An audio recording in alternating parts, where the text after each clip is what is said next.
So 3.4, homework 3.4. Question 1.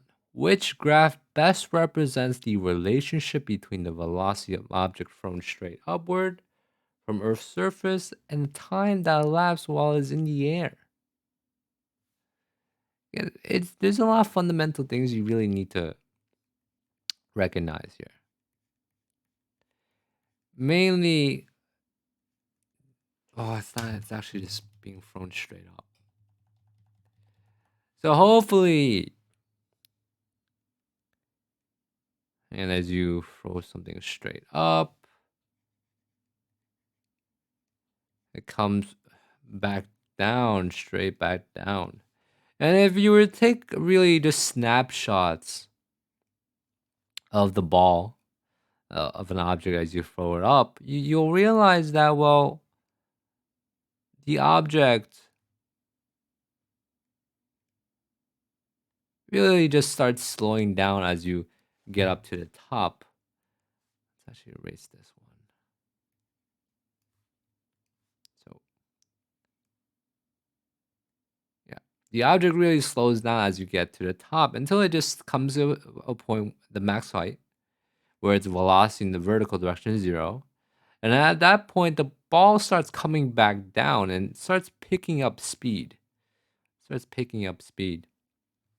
Now, one thing you have to realize is that, well, your velocity at the top is 0.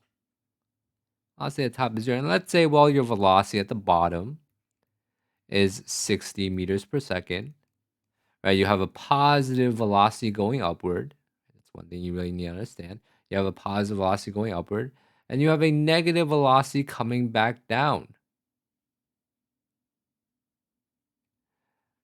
So, and then your final velocity would be negative 60 meters per second as you come back down to the ground.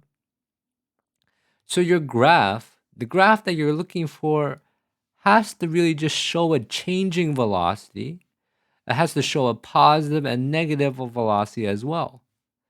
The only one that shows you a positive and negative velocity is choice D. Because again, your x-axes are all here. This is where your x-axis is. And if you're above the x-axis, you have a positive velocity. And you have a positive velocity. And if you're below the x-axis, you have a negative velocity. Only choice D shows you having a positive and negative velocity. Choice A, furthermore, there are other clues from which you can tell if this is it. Mainly because, and one of the ways is that, well, choice A is telling you your velocity stays the same. Choice A is telling you your velocity stays the same. Like, well, let's say this is 5 meters per second. It's saying that throughout time, your velocity is always the same. It doesn't change. Which you know can't be true because your velocity, you slow down as you go upward, and when you come back down, you start gaining speed. So A can't be it. Why are B and C not it as well? Well, your acceleration due to gravity in the y direction is negative 9.8 meters per second squared. This is constant. Your acceleration due to gravity never changes. On a VT graph, slope is acceleration. If your acceleration never changes, that means your slope must be constant, not curving. So it can't be B or C because you see the slopes are curving, which means curving slope indicates changing acceleration. Furthermore, it also doesn't have a negative velocity, so really only choice D can be it. You only really needed one clue out of many, right? One clue out of many. Hopefully you watched a lot of the before videos. All right. Question two. Question two. Question two.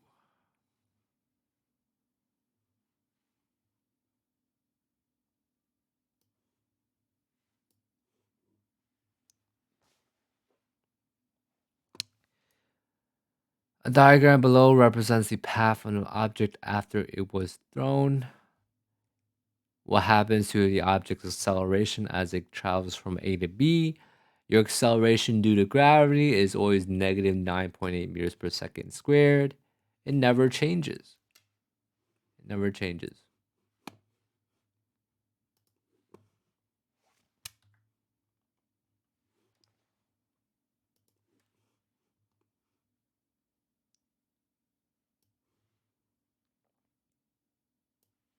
Three and four. A child kicks a ball with an initial velocity of 8.5 meters per second at an angle of 40 degrees with the horizontal. So, what we're going to do here. Now again,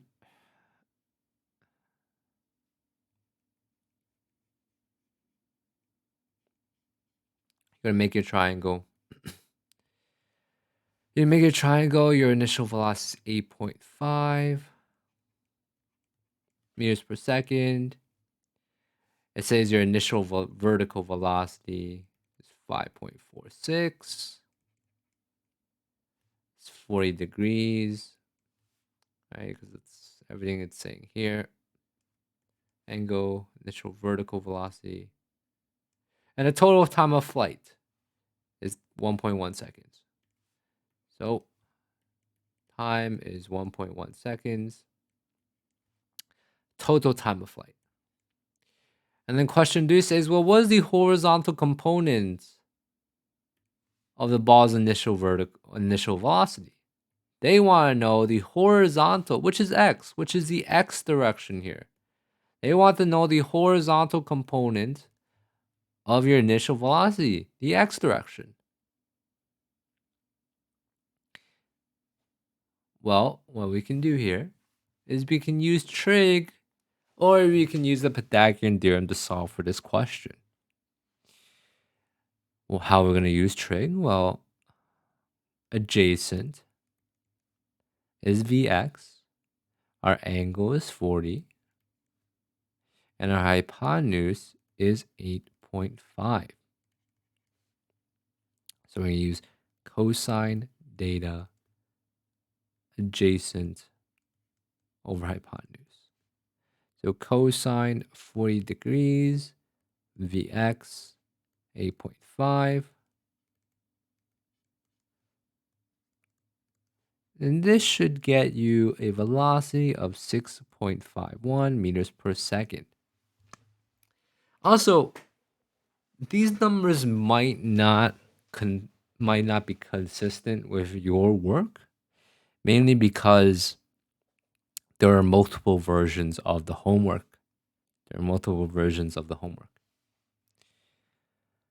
All right, so this is saying the answer is D, right? So your horizontal velocity is 6.51 meters per second. Now the question wants you to find out what was the maximum height. Right? They want to find out what is the maximum height reached by the ball. And this has to deal with things that are happening in the vertical direction, which means at this point we only care about things that happen in our vertical direction. Right? We only care about things that happen vertically, which is in the y direction.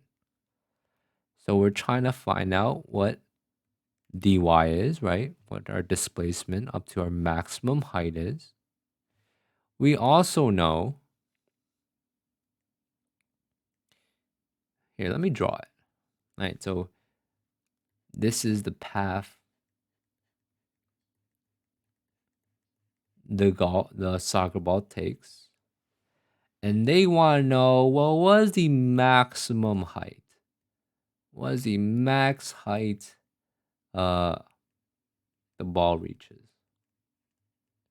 And well, you should know at your maximum height here, your velocity in the y direction Your final velocity at the top is 0, right? Your velocity, your vertical velocity at the maximum height is 0. You can also know that, well, your acceleration due to gravity, because gravity acts in the y direction, is negative 9.8 meters per second squared. And what else do we know? Well, yeah, we also know what our vertical velocity is. Our initial vertical velocity it gives us in the problem is 5.46 meters per second. So now you have 4 things and you need to find out the 5th one. Also, you know the time. But it tells you the time is 1.11 seconds. But that's only for the total time of flight. We only care about half this trip. So we can say, well, our time is 0. What's 1.11? 1.11 divided by 2, 5, 4, 555. It's 555. 555 seconds. So you can either use this equation, right? You can either use this equation, and it will work, or you can use this equation. Either one works. Either one works. So let's solve it. So D is equal to 5.46. Actually, I'm not going to use this one because I don't like doing all these decimal places. I'm actually going to use the second formula. So 0 is equal to VI, 5.46 squared.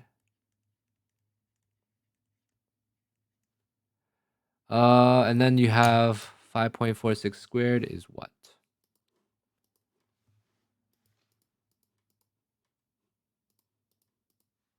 29.8.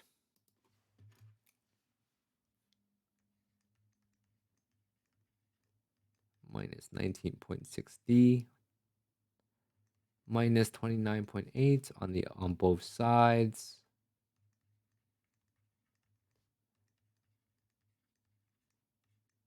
Divided by that.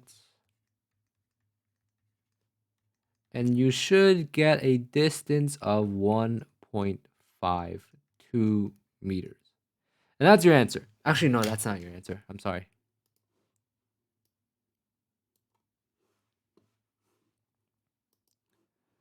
29.8 divided by 19.6.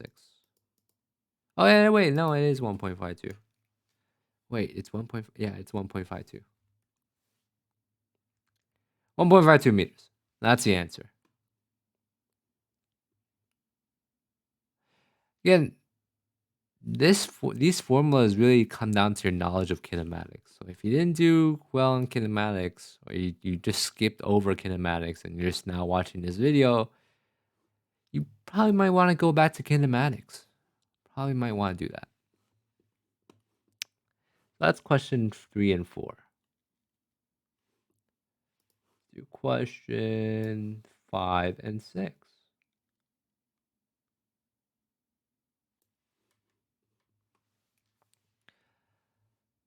A machine launches a tennis ball at an angle of 45 degrees with the horizontal.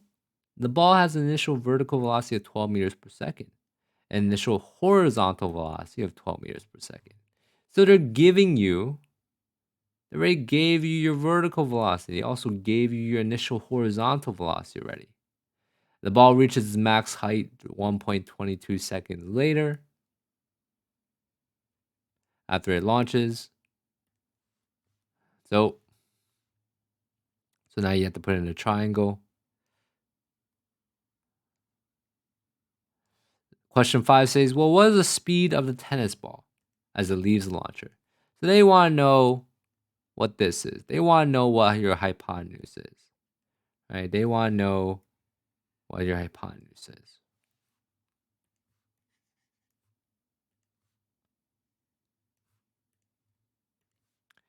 Well, there's a simple way to find out what your hypotenuse is because you're given both sides already. It tells you your vertical velocity is 12.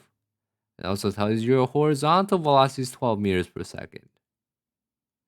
So you're going to do the Pythagorean theorem to solve for 5. So a squared,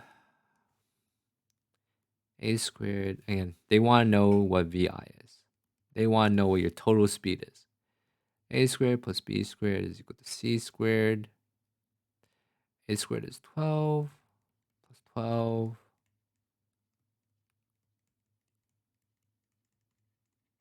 288. C is 13.3. No, wait, no, it's not. 17? Yeah, it's 17. 17.0 meters per second. That's what you get C. So it's D. And number 6 says, well, what is the total horizontal distance traveled by a tennis ball?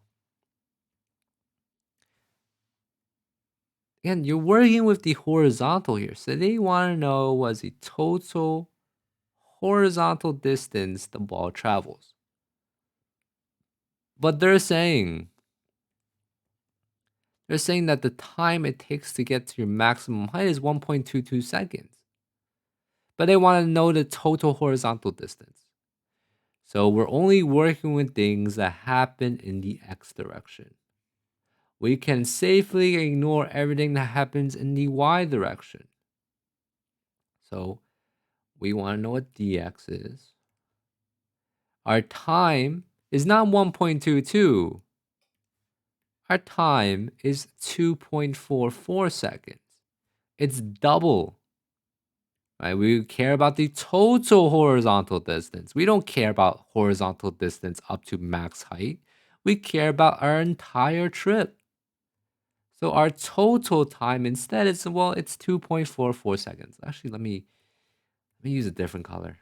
It's pretty blinding to my own eyes. Let's use purple, I guess. So dx is question mark. You want to find that out. You know your time is. Your time is 2.44 seconds. And you also know what your horizontal velocity is. Again, you're working with things in the horizontal direction, which means you only care about your horizontal vectors. You have to use your horizontal vectors. So now the only formula you can use on the x side is this formula right here. Dx is equal to Vxt. T is 2.44. You should get 29.3 meters. That's your answer. So the answer is C.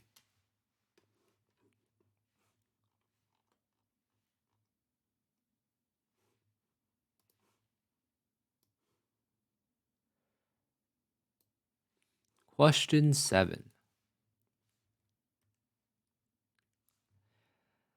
What is the vertical component of the golf ball's initial velocity? So it says initial velocity 56 point seconds, 56 point meters per second at an angle of 40 degrees. And they want to know what was the vertical component of the initial velocity. So again, here we're going to draw a triangle. And VI is 56.0 meters per second at an angle of 40 degrees.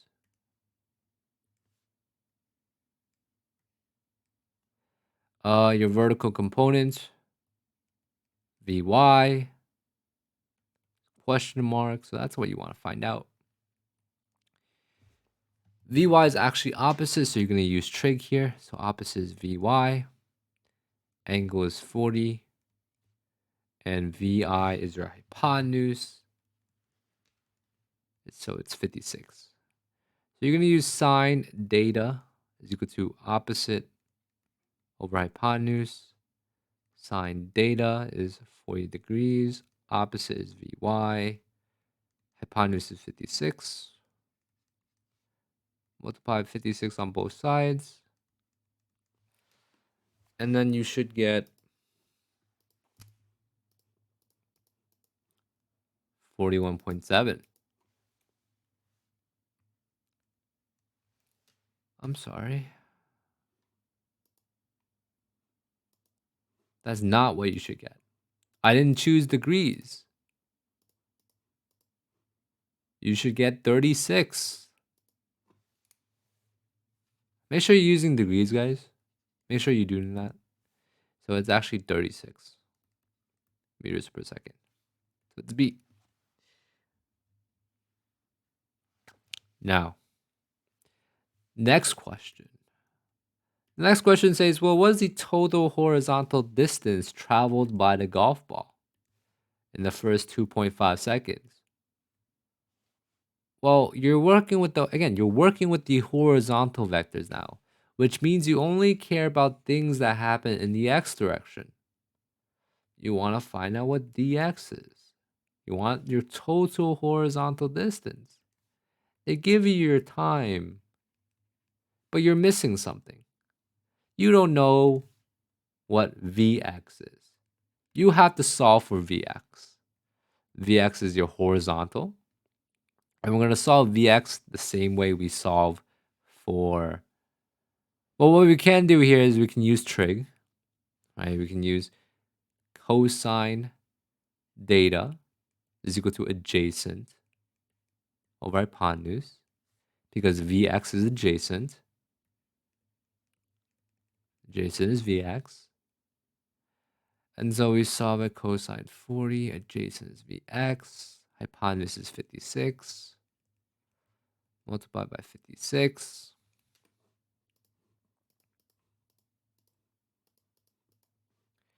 43, 42.9. And then you get 42.9 meters per second is equal to Vx. Or you can actually just use the Pythagorean theorem here. A squared is Vx squared plus B squared, 36 squared, 56 squared. And then you just solve for Vx. And then you just solve for Vx. But I prefer doing a trig. Prefer doing trig. Anyway, now that we have what Vx is, now that we solved for Vx, we can plug it in here.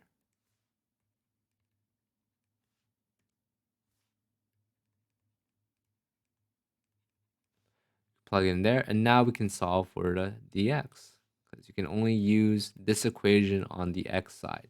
This is the only equation you can use. 42.9, 2.5, and that gives you 107. So it's A.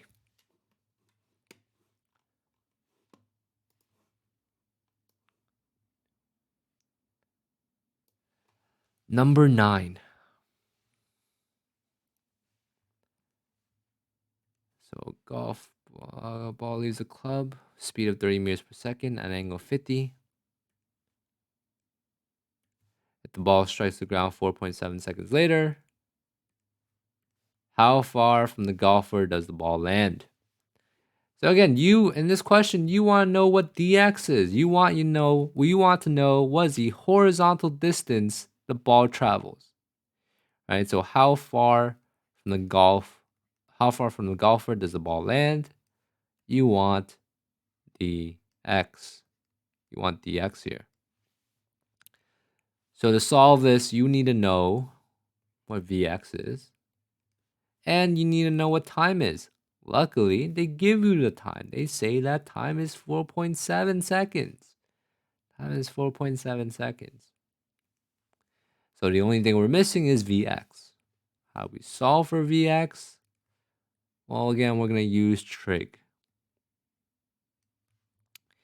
Ball leaves the club with 30 meters per second at angle 50. And you want to solve for Vx. Adjacent is Vx. Angle is 50. Hypotenuse is 30. So you're going to use cosine.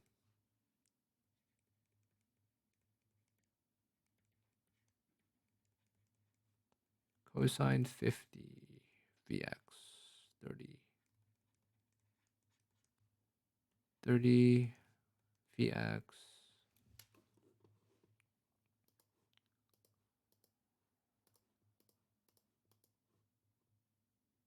19.3.